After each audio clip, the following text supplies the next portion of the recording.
യെഹെസ്കേൽ പ്രവാചകന്റെ പുസ്തകം 5-ാം അധ്യായം 1 മുതൽ 17 വരെയുള്ള തിരുവചനങ്ങൾ. മനുഷ്യപുത്ര, നീ മൂർച്ചയുള്ള ഒരു വാൾ എടുത്ത് ക്ഷൗരക്കത്തിയായി പ്രയോഗിച്ച് നിന്റെ തലയും താടിയും ക്ഷൗരം ചെയ്യുക. പിന്നെ തുലാസ് എടുത്ത് രോമം തൂക്കി വിഭാഗിക്ക. നിരോധന കാലം തികയുമ്പോൾ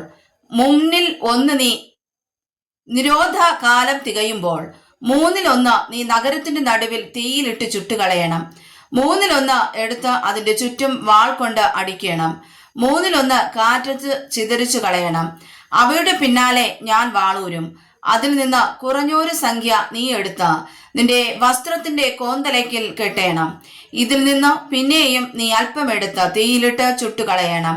അതിൽ നിന്ന് ഇസ്രായേൽ ഗൃഹത്തിലെ ഏക്കെല്ലാം ഒരു തീ പുറപ്പെടും. യഹോവയായ കർത്താവ് ഇപ്രകാരം അരുളി ചെയ്യുന്നു: ഇത് യെരൂശലേമാകുന്നു. ഞാൻ അതിനെ ജാതികളുടെ മധ്യേ വെച്ചിരിക്കുന്നു. അതിനു ചുറ്റും രാജ്യങ്ങളുണ്ട്. അത് ദുഷ്പ്രവൃത്തിയിൽ ജാതികളെക്കാൾ എന്റെ ന്യായങ്ങളോടും ചുറ്റുമുള്ള രാജ്യങ്ങളെക്കാൾ എന്റെ ചട്ടങ്ങളോടും മത്സരിച്ചിരിക്കുന്നു. എന്റെ ന്യായങ്ങളെ അവർ തള്ളിക്കളഞ്ഞു. എന്റെ ചട്ടങ്ങളെ അവർ അനുസരിച്ച് നടന്നിട്ടുമില്ല.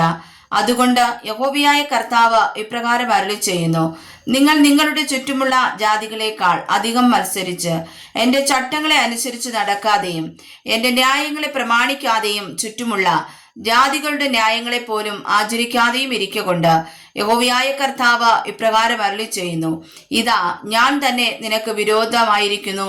ജാതികൾ കാണുകെ ഞാൻ നിന്റെ നടുവിൽ ന്യായവിധികളെ നടത്തും. ഞാൻ ചെയ്തിട്ടില്ലാത്തതും മേലാൽ ഒരിക്കലും ചെയ്യാത്തതുമായ കാര്യം നിന്റെ സകല മ്ലേച്ഛതകളും നിമിത്തം ഞാൻ നിന്നിൽ പ്രവർത്തിക്കും. ആകയാൽ നിന്റെ മധ്യേ അപ്പന്മാർ മക്കളെ തിന്നും, മക്കൾ അപ്പന്മാരെയും തിന്നും. ഞാൻ നിന്നിൽ ന്യായവിധി നടത്തും. നിന്നിലുള്ള ശേഷിപ്പിനെ ഒക്കെയും ഞാൻ എല്ലാ കാറ്റുകളിലേക്കും ചിതറിച്ചു കളയും. അതുകൊണ്ട് യഹോവയായ കർത്താവ് അരുളി ചെയ്യുന്നത്: നിന്റെ എല്ലാ വെറുപ്പുകളാലും സകല മ്ലേച്ഛതകളാലും എന്റെ വിശുദ്ധ മന്ദിരത്തെ നീ അശുദ്ധമാക്കിയത് കൊണ്ട് എന്നാണ് ഞാനും നിന്നെ ആദരിയാതെ എന്റെ കടാക്ഷം നിങ്ങൾ നിന്ന് മാറ്റിക്കളയും. ഞാൻ കരുണ കാണിക്കുകയുമില്ല. നിന്നിൽ മൂന്നിലൊന്ന് മഹാമാരി കൊണ്ട് മരിക്കും. ക്ഷാമം കൊണ്ടും അവർ നിന്റെ നടുവിൽ മുടിഞ്ഞു പോകും. മൂന്നിലൊന്ന് നിന്റെ ചുറ്റും വാൾ കൊണ്ട് വീഴും. മൂന്നിലൊന്ന് ഞാൻ എല്ലാ കാറ്റുകളിലേക്കും ചിതറിച്ച് കളകയും അവരുടെ പിന്നാലെ വാളുരുകയും ചെയ്യും. അങ്ങനെ എന്റെ കോപത്തിന് നിവൃത്തി വരും. ഞാൻ അവരോട് എന്റെ ക്രോധം തീർത്ത് തൃപ്തനാകും.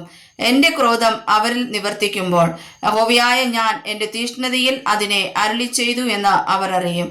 വഴി പോകുന്നവരൊക്കെയും കാണുകെ ഞാൻ നിന്റെ ചുറ്റുമുള്ള ജാതികളുടെ ഇടയിൽ ശൂന്യവും നിന്ദയുമാക്കും.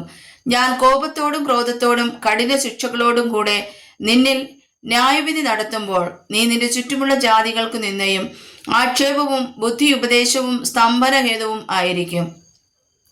യഹോവയായ ഞാൻ അരുളി ചെയ്തിരിക്കുന്നു: നിങ്ങളെ നശിപ്പിക്കേണ്ടതിന് ക്ഷാമമെന്ന നാശകരമായ ദുരസ്ത്രങ്ങൾ ഞാൻ എയ്യുമ്പോൾ നിങ്ങൾക്ക് ക്ഷാമം വർദ്ധിപ്പിച്ച് നിങ്ങളുടെ അപ്പം എന്ന കോൽ ഒടിച്ചു കളയും. നിന്നെ മക്കളില്ലാതെ ആക്കേണ്ടതിന് ഞാൻ ക്ഷാമത്തെയും ദുഷ്ടമൃഗങ്ങളെയും നിങ്ങളുടെ ഇടയിൽ അയക്കും. മഹാമാരിയും കൊലയും നിന്നിൽ നടക്കും. ഞാൻ വാളും നിന്റെ നേരെ വരുത്തും. യഹോവയായ ഞാൻ അരുളി ചെയ്തിരിക്കുന്നു.